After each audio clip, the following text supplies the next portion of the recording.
everyone, I'm Jin with Yoga with Jin and Choice Yoga. I know I haven't shared in a while. I was traveling a little bit during February. I went to some amazing places for some yoga retreats. I was in Boulder doing a hands-on adjustments workshop with Amy Apoliti. That was absolutely magical. And then I went to the Bahamas to the Shivananda Yoga Ashram and got to be part of a symposium on the nature of reality. And there were swamis talking and a quantum physicist, as well as a couple other panelists, including my favorite meditation teacher, Sally Kempton. It was a really amazing experience.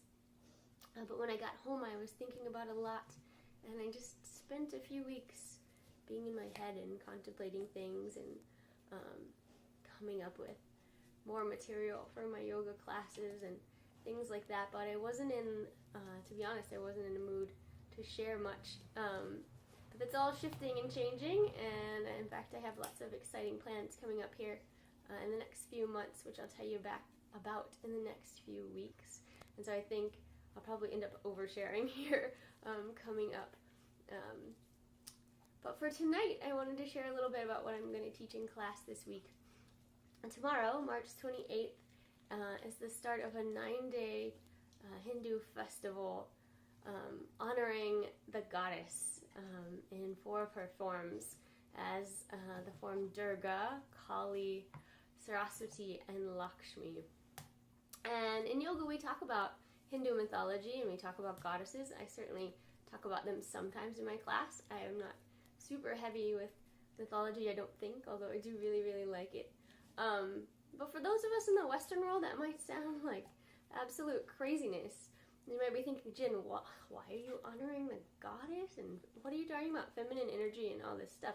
Does that mean that you expect us to think that these deities are real and acknowledge them in our life? And, you know, what if I'm an atheist or a Christian, or how does this make any sense to me? And so I thought I'd share a little bit about what it means. And the answer as to what it actually means is it really depends on where you are in your own life, in your own practice, in your own understanding of the world. But for a lot of us, yoga is metaphorical. Our physical practice is a metaphor for a more philosophical, spiritual, or emotional practice, if you want it to be. And again, it's your practice, so it's up to you how you want to think about things. But often when we're talking about goddesses or energies in the world, it's really just literally that, talking about energies in the world. And if you want to just go with science and think of physics, physics talks a lot about energy, potential energy, kinetic energy, right? The energy of stillness, like the energy in a spring, and then the energy of doing, of movement. And so when we're talking about these goddesses or goddess energy, we're really just personifying energies in the world. Now, if you want to take those personifications and really make them personal, you can. If you want to believe in goddesses, you're of course welcome to. But again, it's just your practice, and there's just different ways of talking about things. So you can take everything as literally or as metaphorically as makes sense for you and your practice. But as I said in my classes this week, we're going to be talking a little bit about feminine energy of the world. And just to remind you, it's not just about women, right? Men and women both have masculine and feminine energy within them. And so it's not just a woman thing to talk about feminine energy or goddesses. So, yeah, if you're here on Oahu and you want to join me for class, Tuesdays at 5:15, Wednesdays at 6:45, both at Aloha Yoga Kula, their Aikahi studio in Kailua. If you're not on Oahu, hope you enjoy these videos. I'll see you again online soon.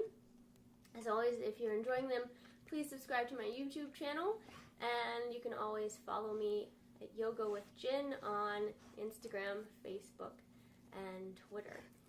All right. Talk to you guys again soon. Aloha.